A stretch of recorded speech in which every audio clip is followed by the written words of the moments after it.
Bonjour tout le monde, bienvenue à cette rencontre virtuelle dans le cadre du projet Libraire à domicile. Mon nom est Billy Robinson, je suis libraire à la librairie de Verdun à Montréal et il me fait vraiment plaisir d'être avec vous encore une fois pour ce beau projet. Mais bon, dans un contexte différent, mais qui j'espère va être tout aussi intéressant.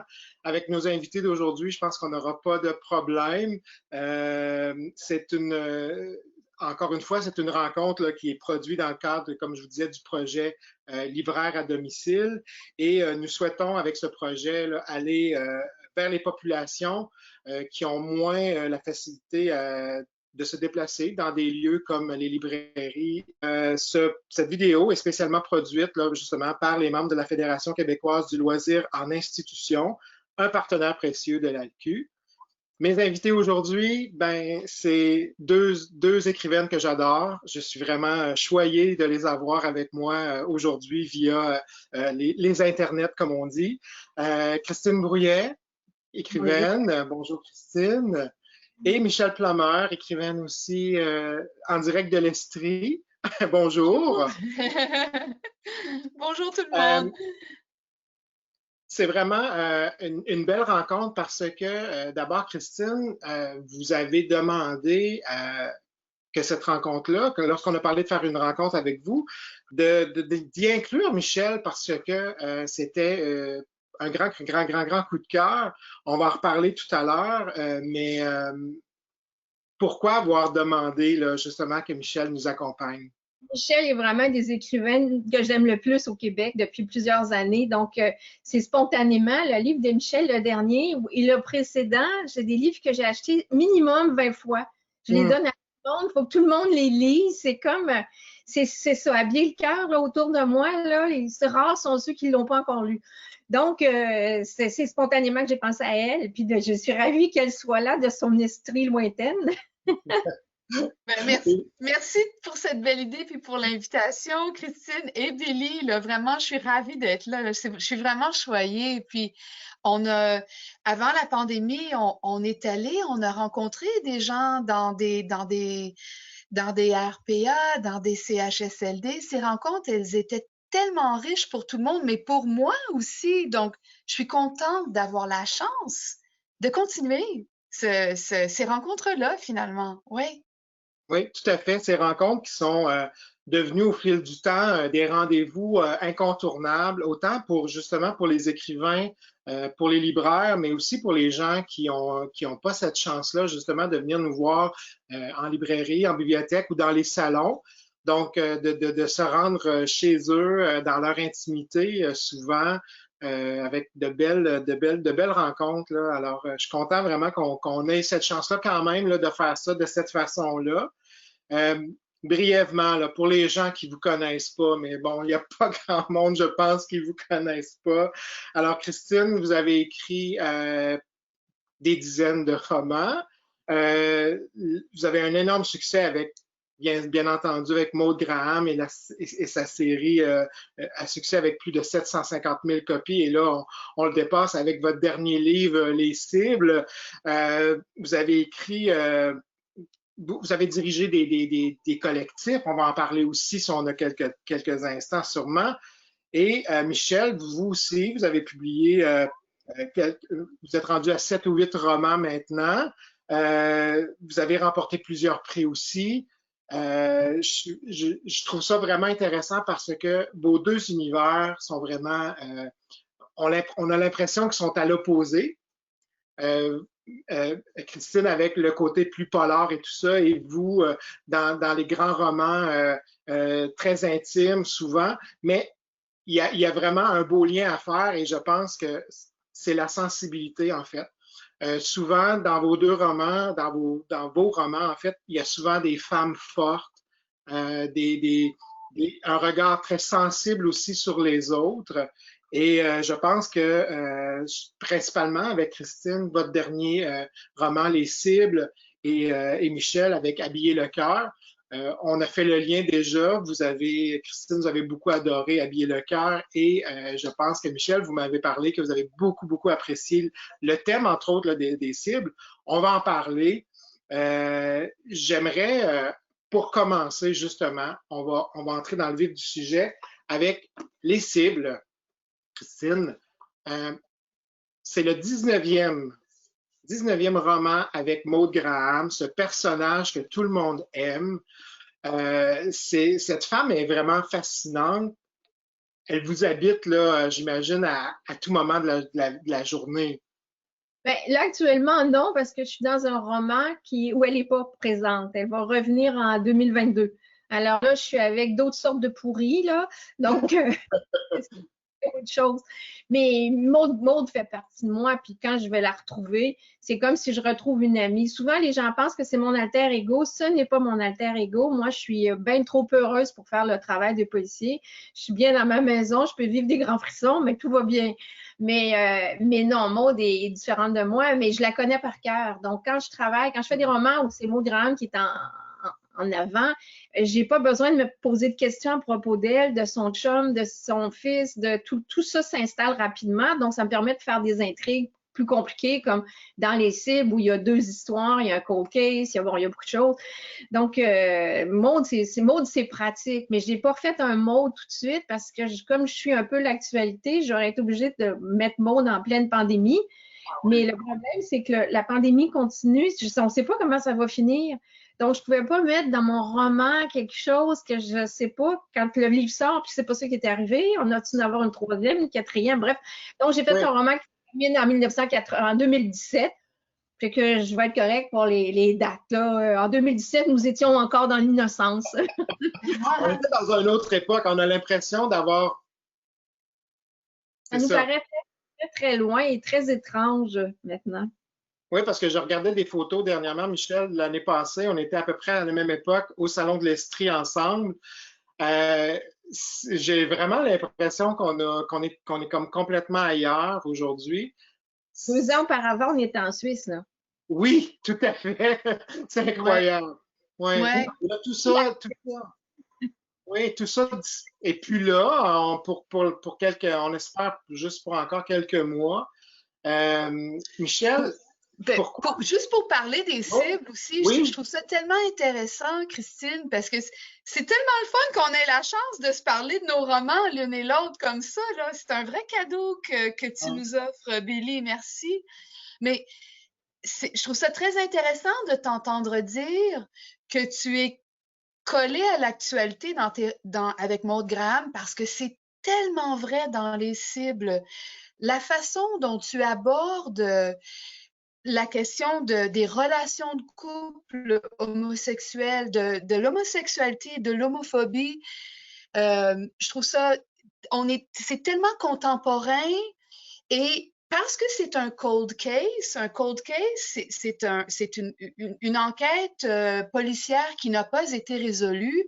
C'est très intéressant. Tu nous transportes par tranche, pour faire vite, de 3 ans en 3 ans à peu près.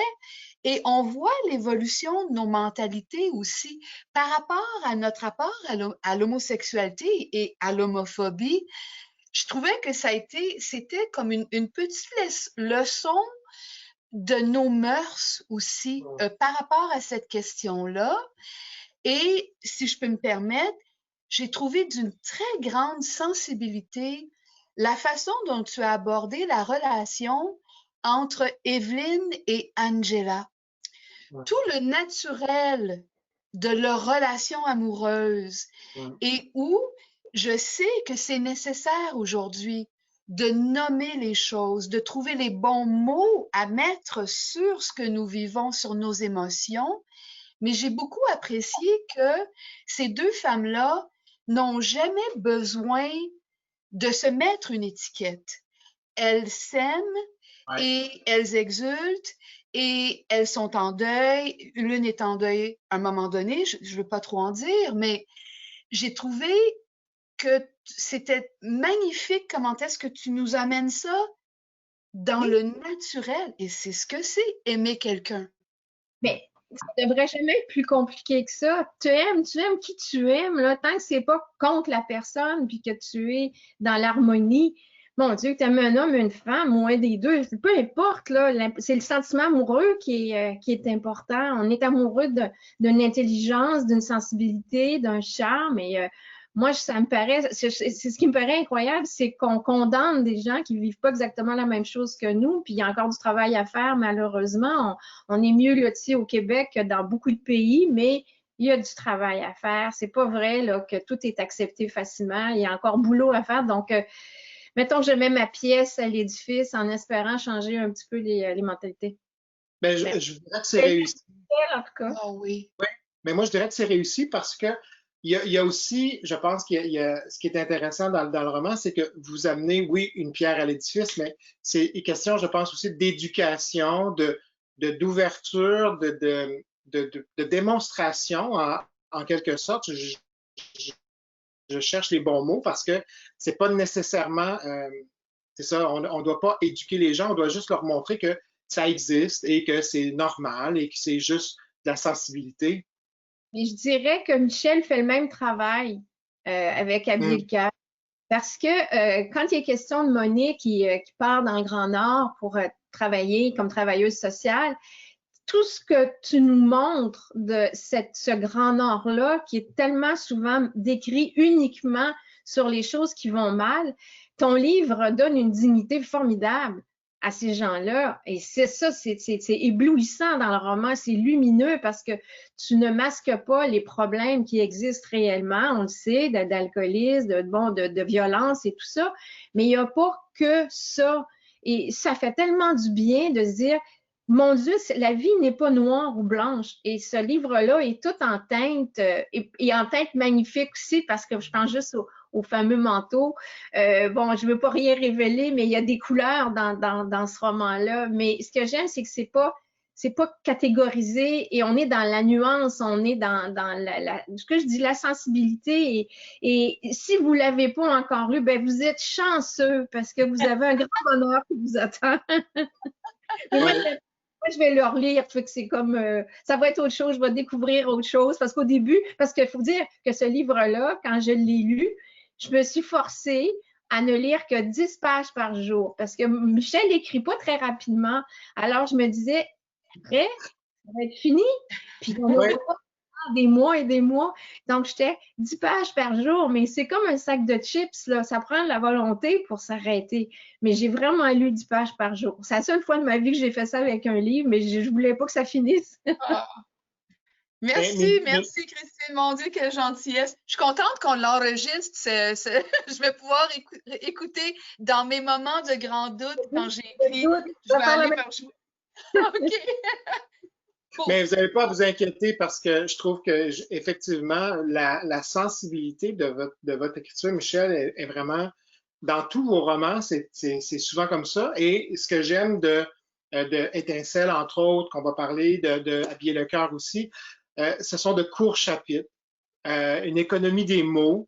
Je comprends Christine qui dit que on le déguste à petite dose parce que justement, c'est ce genre de roman où, en peu de mots, toute l'émotion y est complète et qui laisse quand même la place à notre propre s'identifier en fait aux personnages et à ce qu'ils vivent. Est-ce que c'était un peu le but que vous aviez au début lorsque vous avez commencé à écrire cette histoire-là ou justement là, de raconter cette histoire-là et de parler de votre mère, c'est quand même, faut habiller le cœur, faut s'ouvrir aussi, il faut ouvrir son cœur. Est-ce que c'était votre but au départ?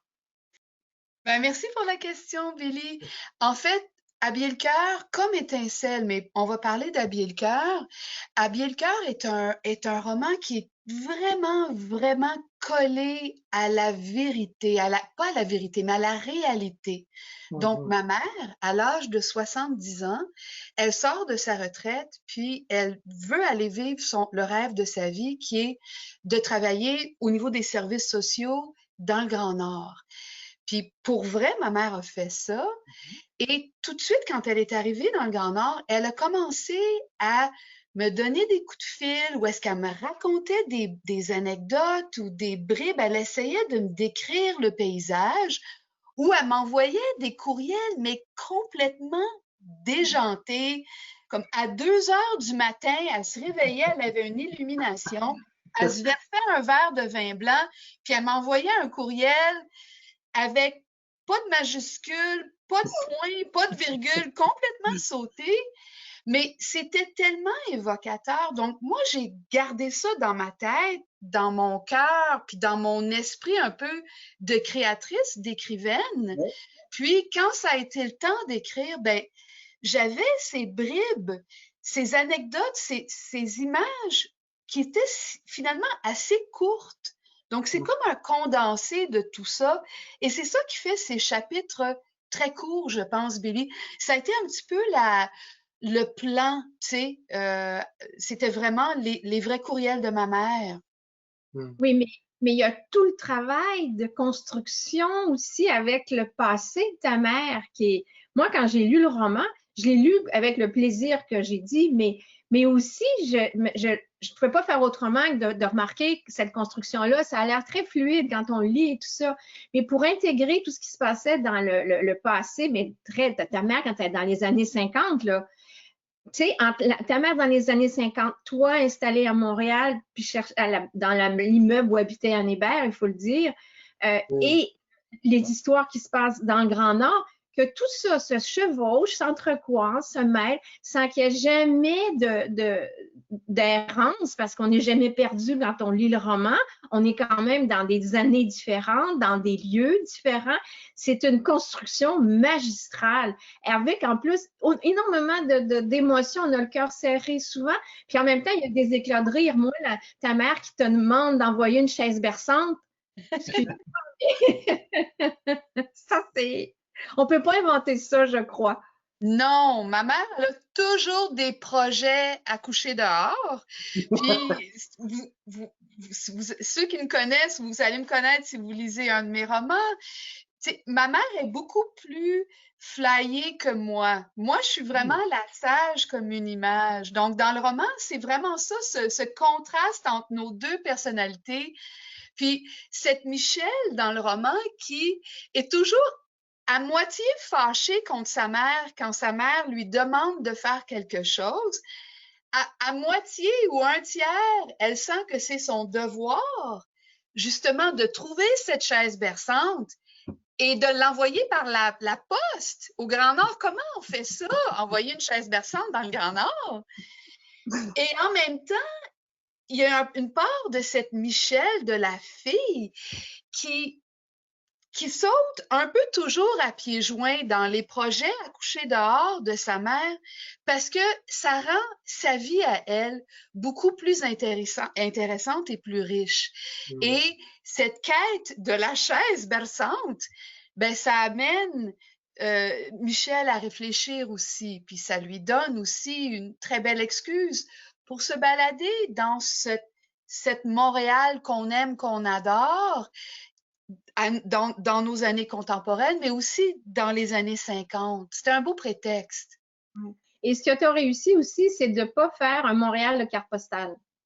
On n'est pas du tout là-dedans. On est dans des émotions, les boulots difficiles que ta mère faisait, puis elle voulait, ta mère, elle avait énormément de volonté. Bon, elle l'a prouvé maintes fois depuis, mais moi, ça m'a beaucoup plu. Moi, je suis pas de Montréalaise, je suis une fille de Québec.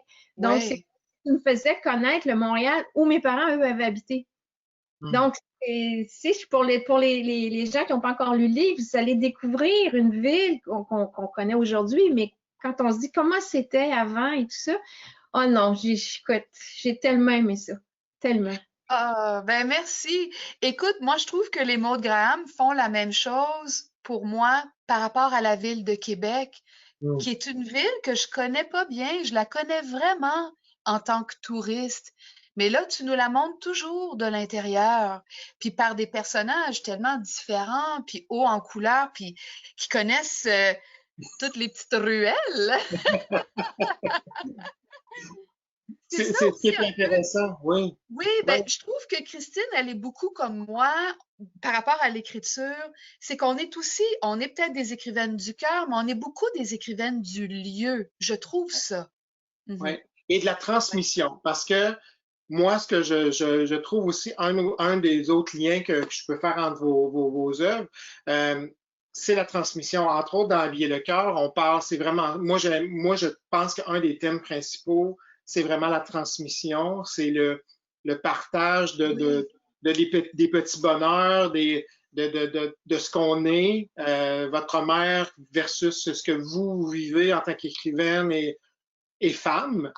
Puis, Christine, ben, Maude, c'est la même chose. Là, elle est en train de passer la transmission à son fils. Parlez-moi un peu de qu'est-ce que ça représente pour vous, la transmission en tant qu'écrivaine, mais en tant que femme? Ben, moi, en tout cas, par rapport à Maud Graham, cette transmission-là, elle est inévitable. Oui. Les policiers vont pas travailler pendant jusqu'à 80 ans. C'est un métier qui est beaucoup trop dur. Moi, tous les policiers que je connais ont pris leur retraite quand même assez tôt. Donc, Maud va être obligée de faire comme tout le monde. Là. Je la vois pas sur le terrain à 75 ans. Là. Donc, je suis obligée de prendre ça en considération. Ce que je dois prendre aussi en considération, c'est que j'avais pas envie que ça s'arrête. C'est après tout, c'est Maud Graham qui me fait vivre, là. Mais je me disais, elle a un fils, Maxime, qui a été élevé dans tout ça, donc qui prenne la relève, c'est normal. Puis Maxime va me permettre aussi de changer Maud. Maud est à Québec, mais Maxime est à Montréal. Et jusqu'à la semaine dernière, je disais, il y a beaucoup plus de crimes dans mes romans qu'il y en a à Québec, mais avec la triste réalité et la tragédie de la semaine dernière, moi, en plus, j'habitais la rue des Remparts, donc c'était à quelques pas de porte de où j'habitais. Mais je me dis, Montréal, il y a quand même des éléments que je vais pouvoir aborder, que je n'ai pas pu aborder parce que ça se passait à Québec. Mais c'est pas la semaine prochaine qu'elle va prendre sa retraite. Mais je trouvais ça important de continuer avec Maxime parce que les méthodes puis la mentalité changent aussi par rapport aux policiers. Quand Maud Graham a commencé à travailler, ce qu'elle va transmettre à Maxime, c'est ce qu'elle a appris, mais ce qu'elle a appris a changé aujourd'hui. Il y a 30 ans, il n'y avait pas tant de trucs au niveau d'informatique, il n'y avait pas les mêmes découvertes scientifiques. Et les policiers n'avaient pas à faire que, maintenant, c'est 70% de leur travail d'intervention avec des gens qui ont des problèmes de santé mentale. C'est énorme. On en parle beaucoup actuellement, mais c'est quand même une réalité pour eux. Donc, moi, j'aime bien pouvoir que Maud puisse transmettre des choses à Maxime, et Maxime va apprendre aussi beaucoup de choses à Maud. Et bien évidemment, Maud va vouloir se mêler de tout, mais va se retrouver difficilement. Mais je pense aussi que comme femme, la transmission, c'est de transmettre les valeurs de liberté. Il faut continuer à se battre pour le féminisme, pour l'avortement, tout ça. Toutes ces choses-là ne sont pas réglées définitivement. C'est faux. On est dans une époque, on l'a vu avec le voisin qu'on a eu pendant 4 ans, comment ces régimes-là où les femmes n'ont pas de place peuvent revenir à la vitesse grand V. Donc, il faut être extrêmement vigilante, puis il faut le dire haut et fort, moi, je suis féministe, mes personnages sont féministes, puis ça ne changera jamais. Quand une femme me dit « je suis pas féministe », j'ai envie de lui demander « mais tu préfères être payé un salaire moindre que celui d'un homme? » Puis là, évidemment, on me répond « non ». Ben, c'est ça. Alors, il faut transmettre ça, je pense, c'est important. Et vous, Michel? C'est très intéressant aussi ce filon de cette transmission vers un fils.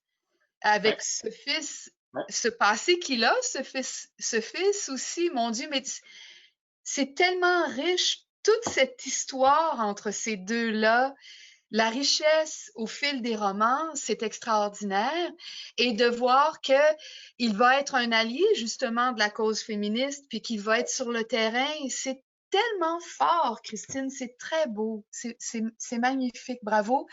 J'ai hâte de lire les dialogues entre les deux, là, tu sais, quand maman à Saint-Ger. ça va être bon. Les formes de cette génération-là aussi qui vont changer les choses dans notre société. On a eu beaucoup de cet été avec toutes les dénonciations et tout, mais il y a des gars formidables, là.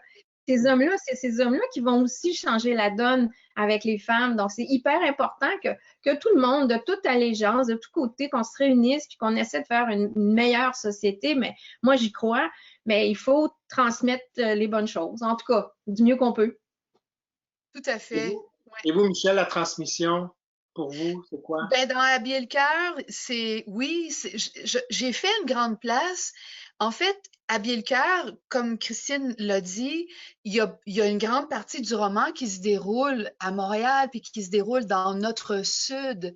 Mais il y a des volets qui se déroulent dans le Grand Nord et avec ma mère qui travaille là et qui travaille avec une équipe qui est composée et de travailleurs blancs, mais aussi de travailleurs inuits. Donc, on est vraiment, elle les côtoie dans une normalité de boulot et de travail, ce qui est intéressant. Puis, ce que j'ai compris quand je suis allée, et puis parce que ma mère m'a dit, puis parce que ses amis inuits m'ont raconté aussi, c'est qu'on parle plus souvent, puis à juste titre, on parle beaucoup des hommes, de la souffrance des hommes inuits qui ont maintenant une vie sédentaire, ils n'ont plus le même rapport avec la chasse, le nomadisme est très important, être sur la banquise, quitter le domicile pendant de longs mois, c'est une partie intégrante de qui ils sont et comment ils ont souffert de toutes ces interdictions-là que les gens du Sud, les Blancs du Sud ont imposées pour des raisons politiques et de territoire. Mais on parle peu du bris dans la transmission de la culture du côté des femmes. Alors, c'est ça que je voulais explorer avec Habiller le cœur. Et les Inuits ont une société où on travaille ensemble, où tout le monde participe à toutes les tâches, mais où, c'est un peu surprenant, les femmes ont quand même leur job, c'est la couture et c'est la nourriture, et sans que ce soit un partage de tâches sexiste. Ouais. Donc, par cette symbolique, Christine le disait tout à l'heure, il y a un parka dans le roman. Cette Monique, elle arrive dans le Grand Nord, elle tombe en amour avec les manteaux, les parkas que les femmes inuites confectionnent, sont d'une très grande beauté. Et Monique est en quête d'une couturière qui va lui confectionner un parka. Donc là, je montre comment est-ce que avec des femmes blessées, comment elles se retrouvent, la grand-mère, la mère, la fille, pour coudre ensemble, pour transmettre ces connaissances, ces grandes habiletés. Je veux dire, c'est des techniques incroyables. Et comment, quand on tue un caribou, comment est-ce qu'on conserve la peau, comment est-ce qu'on la traite pour en faire un vêtement, et toute la symbolique, les décorations qui sont hallucinantes de beauté et qui sont des symboles pour aider justement les chasseurs, quand ils sont sur le territoire, à séduire les proies. Donc, on voit que les femmes, même si elles ne sont pas debout sur la banquise, elles participent à la chasse en confectionnant des vêtements qui vont attirer les animaux. Donc, c'était des belles occasions de montrer des formes de réconciliation et de retrouvailles entre générations de femmes. Et de montrer à quel point l'art sauve. L'art est salvateur et consolant et guérisseur. Ces femmes-là, en faisant ces œuvres d'art, elles ont une fierté extraordinaire qui leur a été souvent bafouée. Et là, elles retrouvent cette fierté-là et toute cette fantaisie aussi. Et ça, c'est important dans le roman. Pour moi, quand je lisais ça, je me disais, mon Dieu, c'est leur espace, là, la création. Mais on le sait, on fait ça, puis on est aussi dans la création. Je veux dire, à lire tous les livres qu'on lit, parce que Billy en lit autant, tellement par son travail, mais à chaque fois, on se rend compte que cette création des autres nous fait du bien. Oui. Une chance de vivre pendant la pandémie, là, disons-le.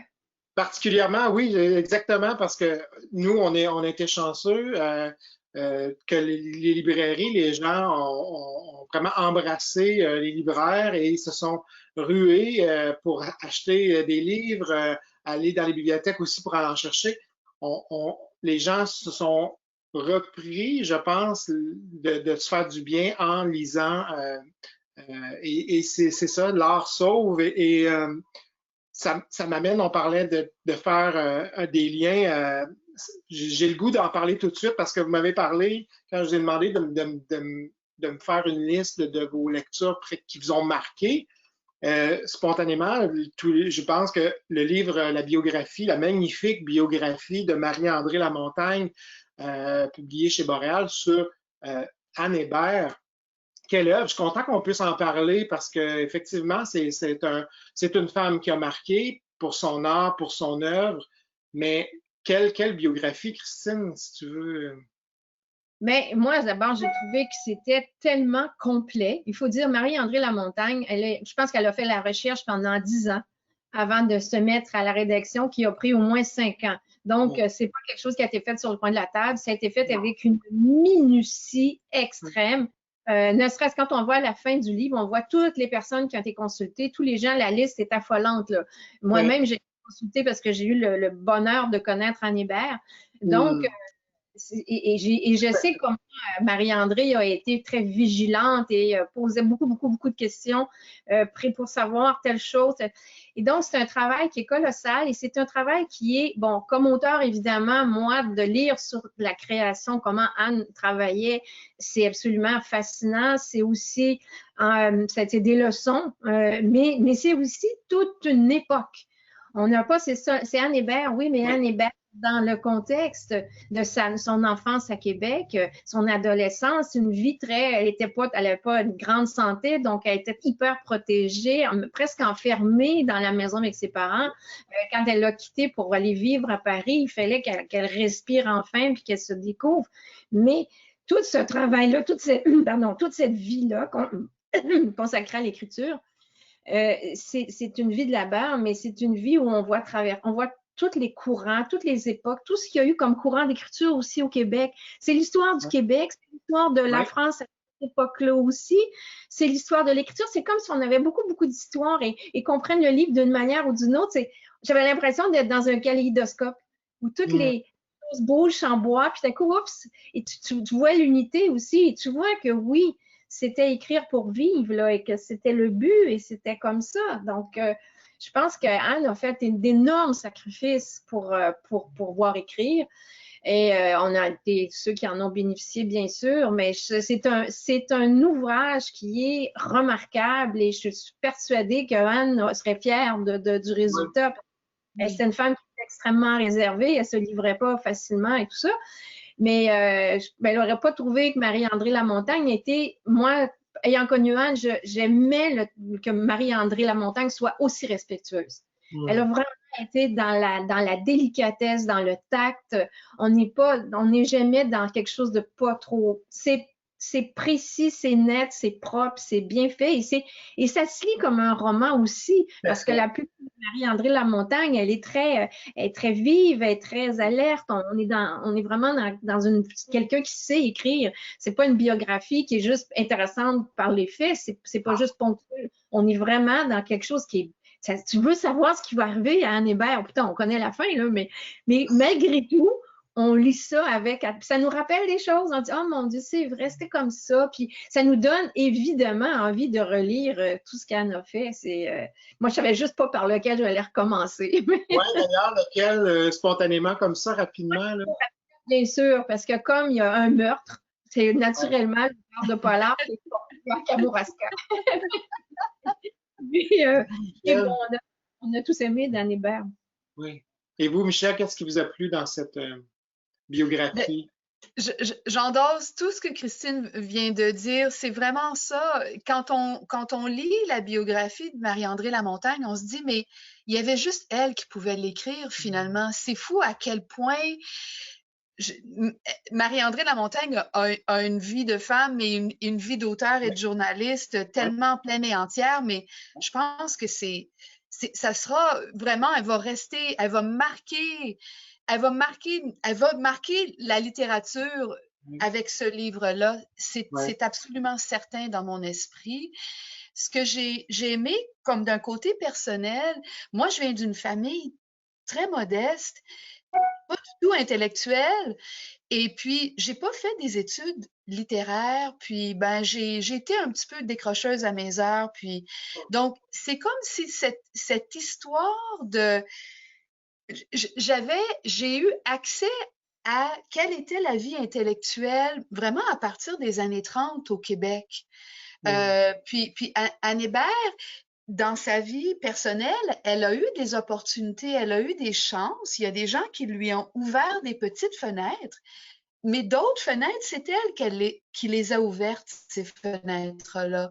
Donc, je trouve que c'est une belle leçon aussi pour les artistes de dire, tu sais, il y a des choses qui sont là. Vois quand tu as une chance, quand tu as une opportunité et prends-la. Et en même temps, parallèlement, ben, il y a des sacrifices qu'il faut faire, puis il y a des façons de faire des sacrifices, mais en gardant beaucoup de son intégrité personnelle. Je trouve que c'est une belle leçon de comment être un artiste aussi. En gardant toute son intégrité à tout point de vue, j'ai trouvé ça très, je me suis renseignée sur plein de choses finalement. Ouais.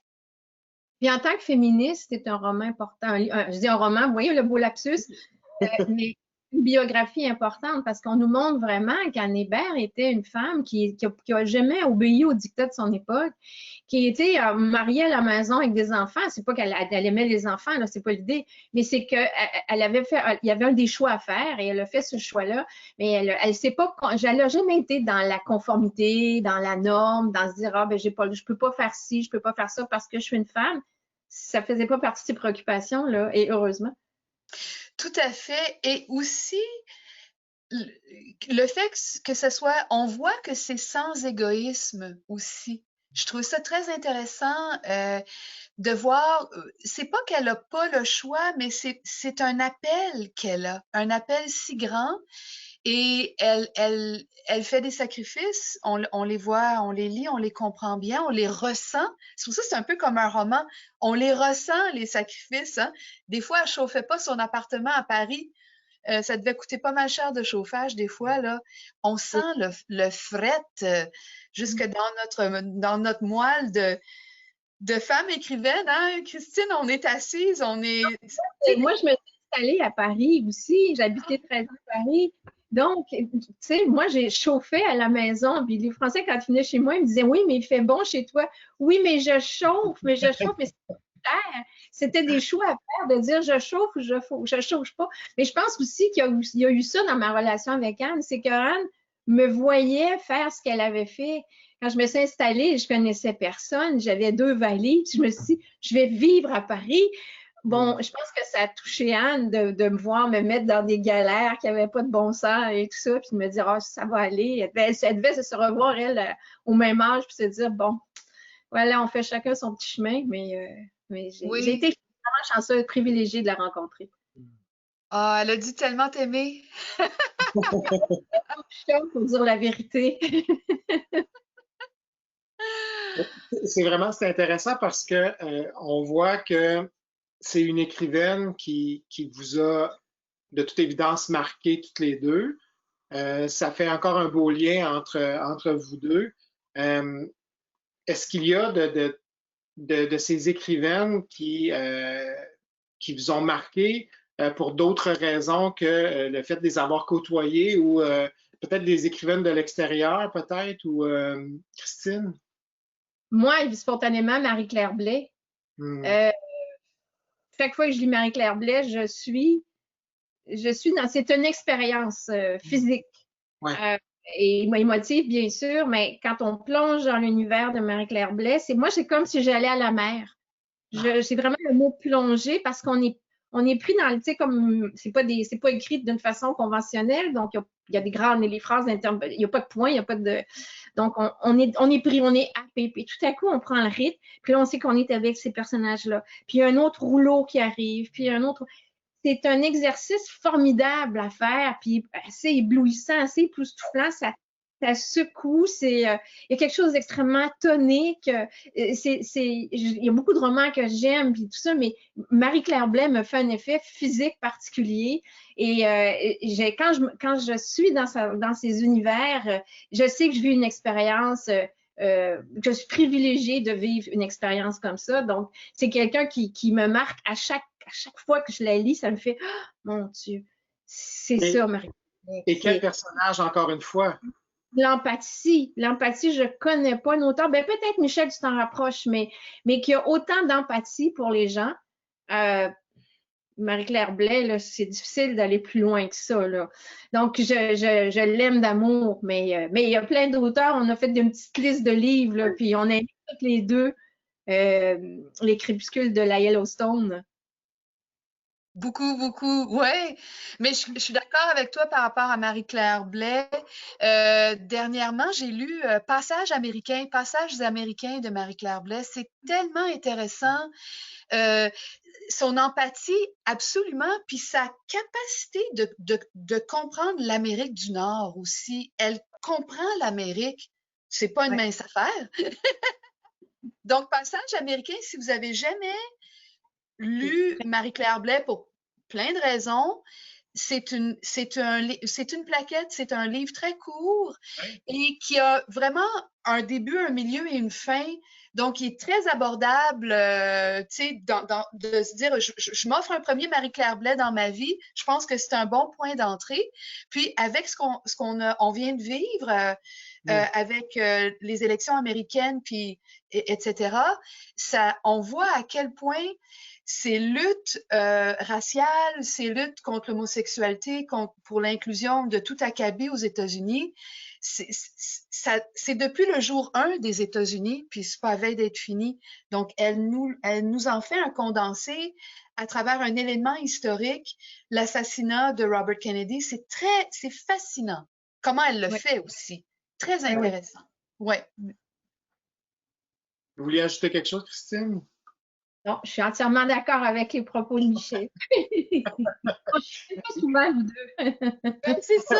Non, mais c'est le fun de voir votre belle complicité, même si je pense que vous n'êtes pas de grandes amies, mais je pense que c'est comme une nouvelle amitié. Il y a comme quelque chose, j'ai l'impression d'assister à quelque chose de très le fun. C'est vraiment... Je pense très partagé. On est comme, à chaque fois qu'on ne se voit pas souvent, c'est vrai, bon, on n'est pas dans la même ville, mais à chaque fois qu'on se voit, c'est comme, on se reconnaît. En fait, c'est ça, on se reconnaît l'une l'autre. Et c'est très spontané.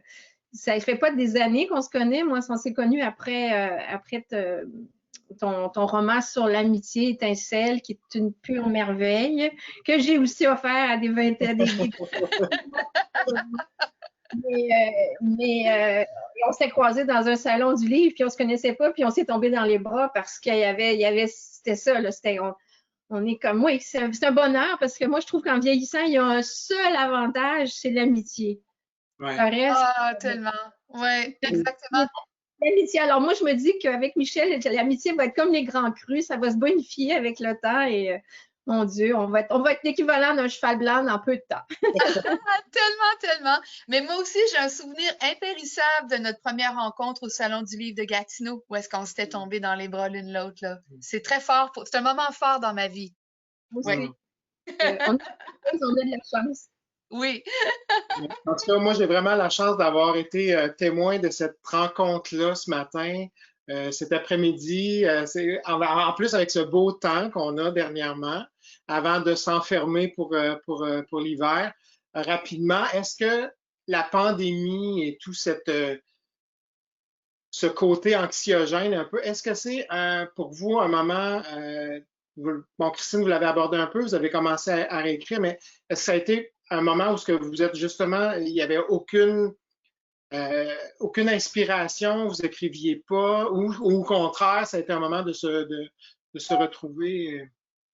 Moi, c'est difficile simplement parce que Montréal est en travaux. Alors, la pandémie fait que les gens qui travaillent pas sont autour de la maison. Alors, il y a des gens qui font du skate dans la ruelle, puis il y a des travaux. Alors, j'ai des grues, des camions, des marteaux-piqueurs depuis 6 mois qui passent dans la rue. J'avoue que j'écris beaucoup plus lentement qu'habituellement parce que pour se concentrer, c'est difficile. Puis je pense que la pandémie, c'est quelque chose, c'est un chaos très inquiétant.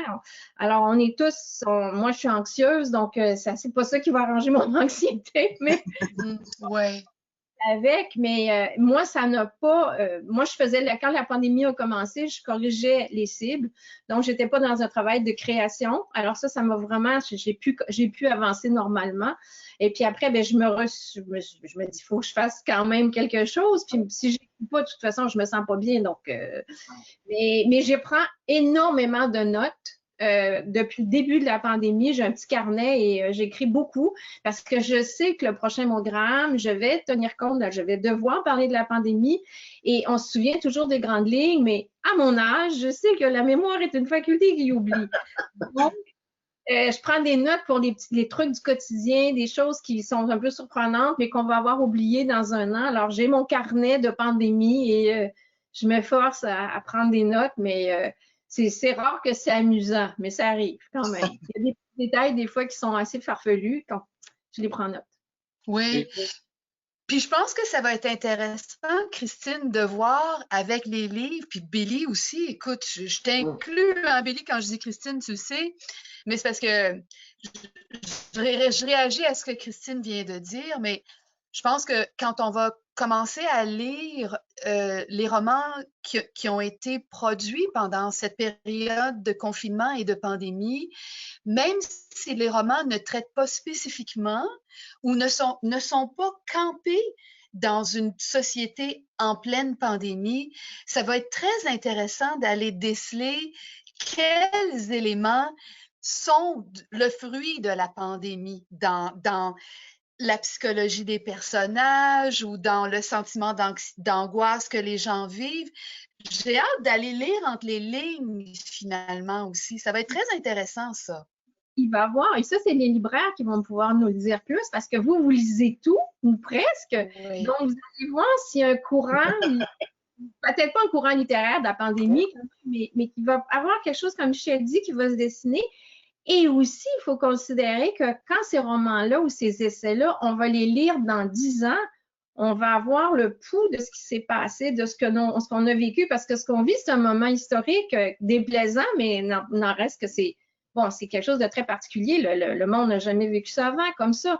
Donc, c'est les auteurs qui vont être les témoins et qui vont être les témoins qu'on va lire dans 10 ans, dans 50 ans, quand on va vouloir. Moi, par exemple, quand j'ai écrit Marie Laflamme, je me suis servi beaucoup du livre de Samuel Pepys. Samuel Pepys a écrit un journal de Londres au moment de la Grande Peste et du grand incendie. Donc, quand je voulais savoir comment les gens vivaient la peste, c'est le journal de Samuel Pepys que je lisais. Alors, je me dis, ce que nous, les auteurs, on va faire avec la pandémie, comme tu dis, Michel, pas nécessairement sans que ce soit le sujet, mais ça va être là quand même, ça nous habite trop. Alors, je me dis, ça va être un témoignage ça sera pas nécessairement des essais, mais c'est ce qu'on va lire dans des années pour comprendre ce qu'on a vécu maintenant. Parce que là, on ne comprend pas ce qu'on est en train de vivre. Non. Exactement, ouais. Ça prend du recul. Oui, bien écoutez, moi je suis impatient de lire ce que vous allez nous proposer dans les prochains mois, les prochaines années. Ça a été vraiment là un moment de grâce de vous rencontrer ce matin. Ça fait vraiment du bien. J'ai hâte qu'on se revoie dans des vrais lieux que devant nos écrans. Un souper. Ah oui, ah oui, ah oui. les épicuriens en nous, je pense, viennent d'avoir beaucoup de plaisir. C'est ça. C'est des bulles au frais. Ah oui, parfait. On fait ça. Je vous remercie vraiment toutes les deux là, pour cette belle rencontre. Merci. Je remercie la LQ et la Fédération québécoise des loisirs en institution d'avoir permis cette rencontre-là aujourd'hui. Je salue tout le monde là, justement dans les centres qui vont regarder cette vidéo, qui regardent cette vidéo avec nous. J'espère que ça vous aura inspiré là, à lire les œuvres de nos écrivaines, mais aussi de toutes nos écrivains et écrivaines du Québec qui font de belles choses. Voilà. Alors, merci à vous deux. Merci à vous tous. Je vous embrasse. À très bientôt. Merci, Michel. Bonne lecture à tous. Profitez-en. C'est un bonheur. Oui. Hein? Ouais. Merci Christine, merci Billy, merci à l'Association des libraires, merci aux libraires hein, de continuer de faire vivre le livre. Puis bonne lecture à tout le monde. Vraiment, je vous embrasse.